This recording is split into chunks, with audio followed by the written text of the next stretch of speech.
श्री गणेशाय नमः। मित्रों, मैं राघवराम मिश्रा आप लोगों का अपने इस YouTube चैनल आप और आपका भविष्य कार्यक्रम में एक बार पुनः स्वागत करता हूं। आज हम बात करने वाले हैं धनु राशि की महिलाओं का आने वाला 2.5 वर्ष कैसा रहेगा। अभी धनु राशि की जो महिलाएं हैं उनके राशि पर शनि महाराज की ढैया प्रारंभ होने जा रही है 29 मार्च 2025 से, और ये रहेगा आपका 3 जून 2027 तक। इस दौरान धनु राशि की महिलाओं को क्या करना चाहिए, किन किन चीज़ों की सावधानी रखनी चाहिए, साथ ही हम अन्य ग्रहों के बारे में भी बात करेंगे। सबसे पहले तो मैं आपको ये बताना चाहता हूँ कि अभी कुछ दिन पहले मैंने धनु राशि के पुरुषों का आने वाला 2.5 वर्ष का जो वीडियो बनाया था, अगर आपको वो वीडियो देखना है तो ये मेरे नीचे लिंक है, आप यहाँ क्लिक कर सकते हैं। धनु राशि का जो स्वामी होता है वो देवगुरु बृहस्पति होते हैं। अब चूंकि देवगुरु बृहस्पति अभी आपके इस समय वृषभ राशि में चल रहे हैं, जिसका स्वामी शुक्र है।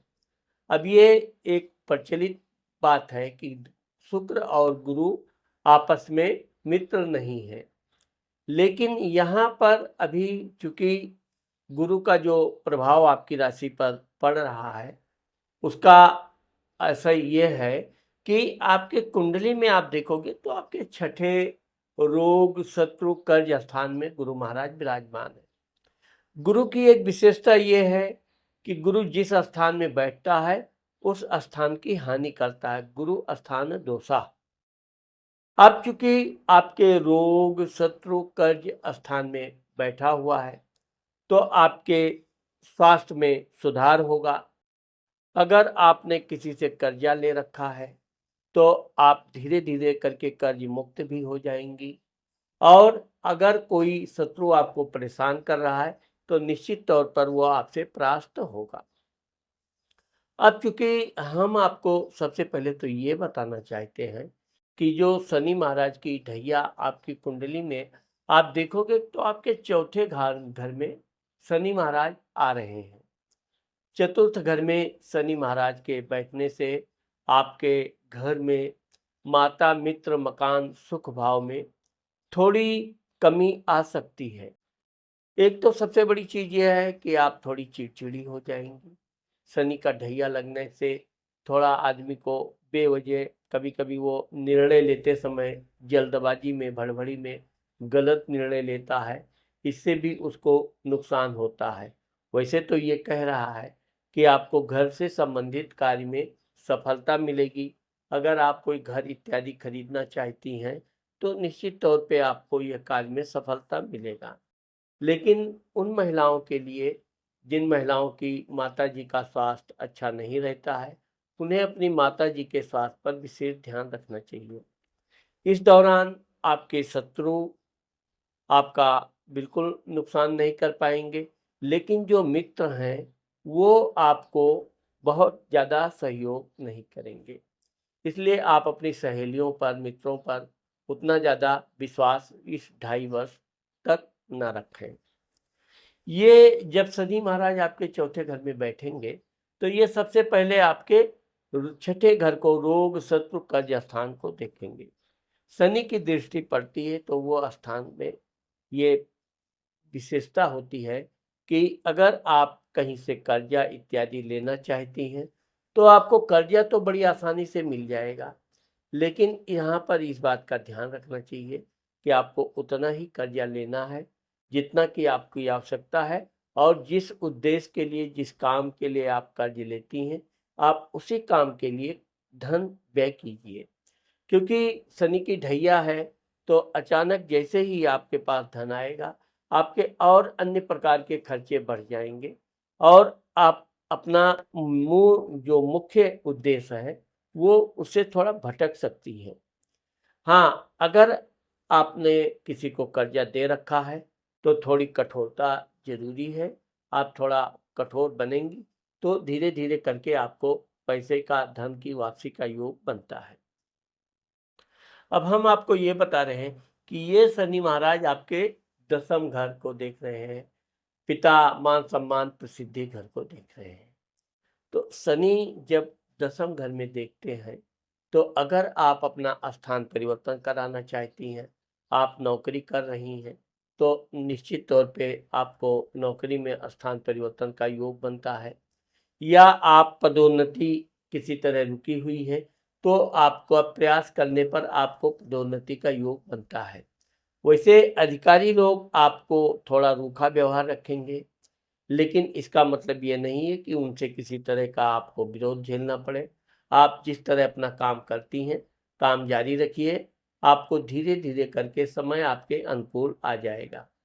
चूँकि शनि महाराज आपके राशि को भी देख रहे हैं। अब जब शनि की दृष्टि राशि पर पड़ती है, तो आदमी थोड़ा आलसी हो जाता है। यही आलस आपको धीरे-धीरे, धीरे-धीरे आपके ऊपर हावी हो सकती है और आप अपने कई कार्य को बीच में छोड़ सकती हैं, काम को रोक सकती हैं। क्योंकि शनि की जब ढैया आती है, तो आप जब कई बार प्रयास करेंगी, तब जाकर आपका रुका हुआ काम बनेगा। आपने थोड़ा-सा लापरवाही किया, बाद में कर लेंगे, बाद में सोचेंगे, तो वो काम आप ये मान के चलिए कि ये अपूर्ण होने में बड़ी समस्या आएगी। इसलिए जिस काम को आप अपने हाथ में लीजिए, उस काम को आप पहले पूरा कीजिए। यहाँ पर चूँकि आपके माता, मित्र, मकान, सुख भाव में शनि महाराज बैठे हैं, तो मित्र लोग आपसे सहायता लेने के लिए आपको बड़े-बड़े प्रलोभन देंगे और मित्रों के काम में आप ये बात भी सत्य है कि आलस्य नहीं करेंगे, उनका काम पहले करेंगे, अपना काम बाद में करेंगी। लेकिन यहाँ पर आपको ये बात का ध्यान रखना चाहिए कि मित्रता तो ठीक है, बनाए रखना चाहिए, उसके लिए जो भी अनिवार्य है। लेकिन आपको अपने काम के मामले में बिल्कुल आलस्य नहीं करना चाहिए। आपको जितना जल्दी अपना काम आप करेंगी, तो प्रयास आप जब बहुत तीव्र गति से करेंगी, तब जाकर आपका काम धीरे-धीरे यानी शनैः-शनैः पूर्ण होगा। यहाँ पर हम आपको ये बताना चाहते हैं कि चूँकि जब शनि महाराज की ढैया अब आपकी 29 मार्च से प्रारंभ होने जा रही है, तो आप सबसे पहले तो अगर प्रतिदिन हो सके तो ओम शम शनिश्चराय नमः या ओम शनिश्चराय नमः का एक माला का मंत्र जाप कीजिए। अगर आप ये प्रतिदिन नहीं कर सकती हैं, तो शनिवार के दिन ज़रूर आप एक माला ओम शम शनिश्चराय नमः का मंत्र जाप कीजिए। साथ ही हो सके तो आप शनि भगवान के मंदिर जाइए, वहाँ पर आप नारियल, तेल, माला आदि भगवान को अर्पित कीजिए। इससे शनि महाराज का जो प्रकोप है वो आपके ऊपर बिल्कुल लागू नहीं होगा। दूसरी चीज़ ये है कि इस बात का आपको विशेष ध्यान रखना है कि चूँकि शनि ग्रह वृद्धों का स्वामी है, वृद्धों का प्रतिनिधित्व करता है, इसलिए आपके घर में कोई वृद्ध है, बीमार है, उसकी सेवा करें, उसका जितना हो सके सहायता करें और ये सब यदि ना भी कर सकें, तो कभी अपने से बड़े व्यक्ति का अपमान ना करें, कठोर वचन कदापि ना बोलें। शनि महाराज यहीं से आपका उद्धार करेंगे, कल्याण करेंगे। अगर आप वृद्धों का सेवा करेंगी और अधिक आपको सेवा करना है तो वृद्धाश्रम में आप दान भी दे सकती हैं। इससे भी आपके ऊपर शनि महाराज की कृपा बनी रहेगी। अब हम आपको ये बताना चाहते हैं कि वैसे तो अगर आप नीलम भी धारण कर सकती हैं मध्यमा उंगली में शनिवार के दिन 3 से 4 रत्ती के बीच में। लेकिन नीलम धारण करने से पहले आपको उसका टेस्ट करना बहुत ज़रूरी है।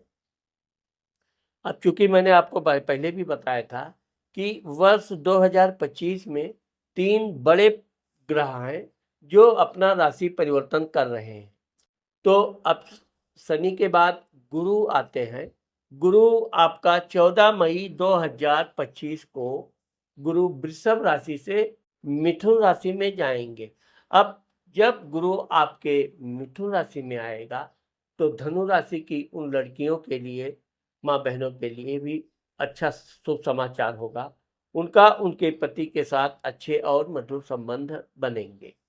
साथ ही जिन लड़कियों की शादी में कोई रुकावट आ रही है, समस्या आ रही है, उन लड़कियों के लिए ये समय बड़ा भाग्यवर्धक साबित होगा और अगर उनकी शादी विवाह से संबंधित बातचीत चलती है तो निश्चित तौर पे उनको सफलता मिलेगी। साथ ही धनु राशि की लड़कियों को जिनके शादी में किसी तरह की समस्या बनी हुई है, उनको 21 गुरुवार का व्रत करना चाहिए, जिससे कि उनका शादी से संबंधित समस्या दूर हो और साथ ही साथ शादी के अलावा भी उनको संतान इत्यादि की भी प्राप्ति का योग बनेगा। गुरु जब आपके सप्तम घर में बैठेंगे, व्यापार, पति सुख आदि के घर में, तो ये आपके लाभ घर को देखेंगे। अगर आप व्यापार बिजनेस कर रही हैं तो यह समय आपके लिए बड़ा अच्छा अनुकूल साबित होगा। शनि की ढैया के कारण आप थोड़ा आलसी बनेंगी। आपको कोई नुकसान का योग यहाँ नहीं बन रहा है, लेकिन अगर आपने अपने आलस्य को त्याग दिया है तो आपको अपना मनचाहा लाभ मिलने का योग बन रहा है, क्योंकि गुरु की दृष्टि जब लाभ भाव पे पड़ती है तो आदमी को मनपसंद मनचाहा लाभ प्राप्त होता है। यही गुरु आपके राशि को देखेगा, यानी अपनी राशि का स्वामी होकर खुद गुरु अपनी राशि को देखेगा। इससे आपके करने का जो तरीका है उसमें काफ़ी सुधार होगा। आपके कार्य की आपके अधिकारी वगैरह लोग प्रशंसा करेंगे, घर के लोग भी आपकी प्रशंसा करेंगे। साथ ही आप अपने पति से भी आपके अच्छे मधुर संबंध बनेंगे। यहाँ पर हम आपको ये बताना चाहते हैं कि गुरु जब आप अपनी पूर्ण दृष्टि से आपके तीसरे भाई पराक्रम स्थान को देखेगा, आपका अपने भाई बहनों के साथ अच्छे मधुर संबंध रहेंगे।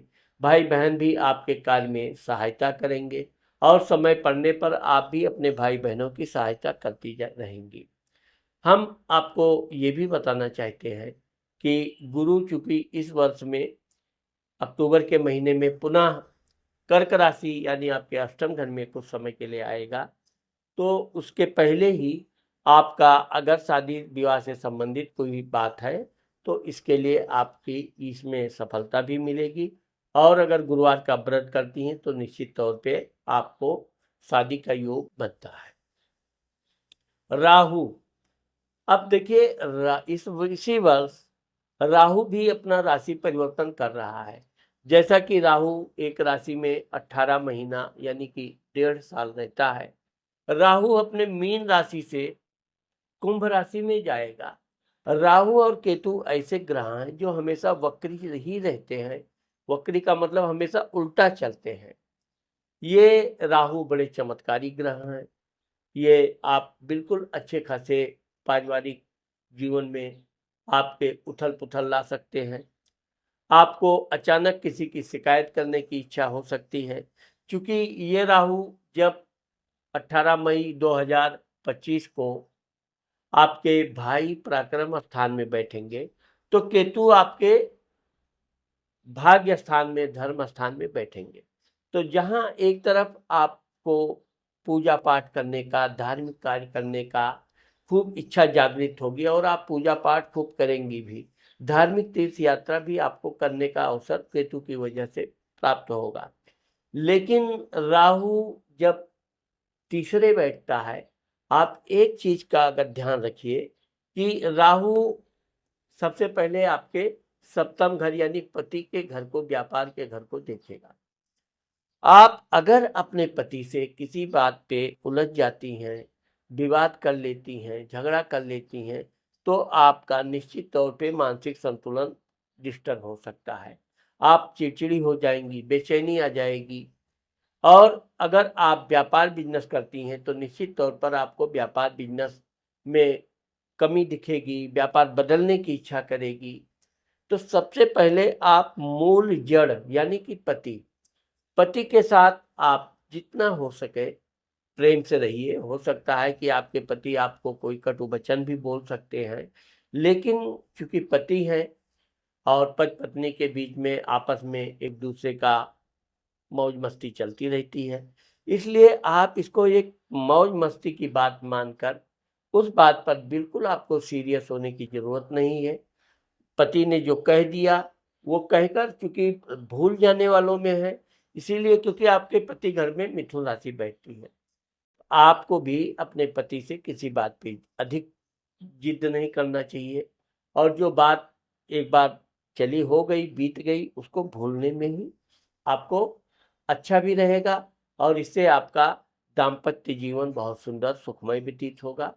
और साथ ही इस प्रभाव के कारण आपके बच्चे आपके बहुत अच्छी पढ़ाई लिखाई करके अच्छे नंबर से पास होने का योग बनता है। अगर आपने अपने घर में कलह को स्थान नहीं दिया, पति ने कुछ कह दिया, चलो जाने दो, पति है कह दिया, आप भी समय आएगा तो आप भी कह दीजिएगा, लेकिन आपको अपने क्रोध को पूरी तरह नियंत्रण रखना चाहिए, क्योंकि ये राहु जो आपका 18 मई को आपके कुंभ राशि में जाएगा, ये आपका 5 दिसंबर 2026 तक रहेगा। यानी आप ये मान के चलिए कि 2026 का पूरा आपका राहु तीसरे घर में ही रहेगा। भाई बहनों से भी आपके मन में कुछ शंका उत्पन्न कराएगा। तो यहाँ पर आप कोई भी काम, कोई भी निर्णय लेते हैं तो आप अपना खुद का विचार रखिए। आप जितना लोगों से पूछोगी कि मैं ये करूं, ये कैसा रहेगा, वो कैसा रहेगा, लोग आपको कंफ्यूज करते जाएंगे। आप इस बात का निर्णय ले लीजिए कि हमको ये करना है तो यही करना है, उसमें कोई किसी से सलाह लेने की जरूरत नहीं है। आपका व्यापार भी अच्छा चलेगा, पारिवारिक जीवन भी सुखमय व्यतीत होगा, और राहु चूंकि आपके भाग्य धर्म स्थान को भी देख रहा है, तो आपको धार्मिक तीर्थ यात्रा करने का भी समय समय पर अवसर मिलता रहेगा। यह राहु आपके लाभ घर को देख रहा है। अब देखिए, यह भी एक आपके सौभाग्य का विषय है कि लाभ घर को गुरु और राहु दोनों देख रहे हैं। आपको एक नंबर से परिश्रम से भी धन मिलेगा, साथ ही साथ राहु की दृष्टि होने से कम मेहनत में अधिक लाभ होने का योग है। जैसे शेयर सट्टा इत्यादि, या आप अन्य कोई कार्य करती हैं तो कम परिश्रम से भी आपको अधिक धन लाभ मिलने का योग बनता है। यहाँ पर आपको इस बात का विशेष ध्यान रखना चाहिए कि चूंकि दो ग्रहों का केंद्र आपका पति घर वैवाहिक सुख है, यहाँ पर आपको बिल्कुल नियंत्रण में रहना चाहिए, और कोई छोटी छोटी बातों को, क्योंकि एक बार मैं आपको पुनः समझाना चाहता हूँ, इन बातों पर नहीं ध्यान देंगी तो आपका पारिवारिक जीवन जितना सुखमय रहेगा, उतना ही आपको धन में वृद्धि होगी, धार्मिक कार्य करने में खूब रुचि रहेगी, और मित्रों की संख्या में भी वृद्धि होने का योग बनता है। तो मित्रों, आज मैंने आप लोगों को धनु राशि की महिलाओं का आने वाला 2.5 वर्ष के बारे में जो बताया है, मुझे आशा है कि आप लोगों को मेरा ये वीडियो जरूर पसंद आएगा। अगर मेरा ये वीडियो आपको पसंद आता है और आपने मेरे चैनल को सब्सक्राइब नहीं किया है, तो अभी आप मेरे चैनल को सब्सक्राइब कर दीजिए। और अगर आप अपनी व्यक्तिगत कुंडली का परामर्श मुझसे लेना चाहती हैं, तो ये मेरा नीचे व्हाट्सएप नंबर है, इस पर आप संपर्क करके शुल्क देके अपनी कुंडली के बारे में जान सकती हैं। जय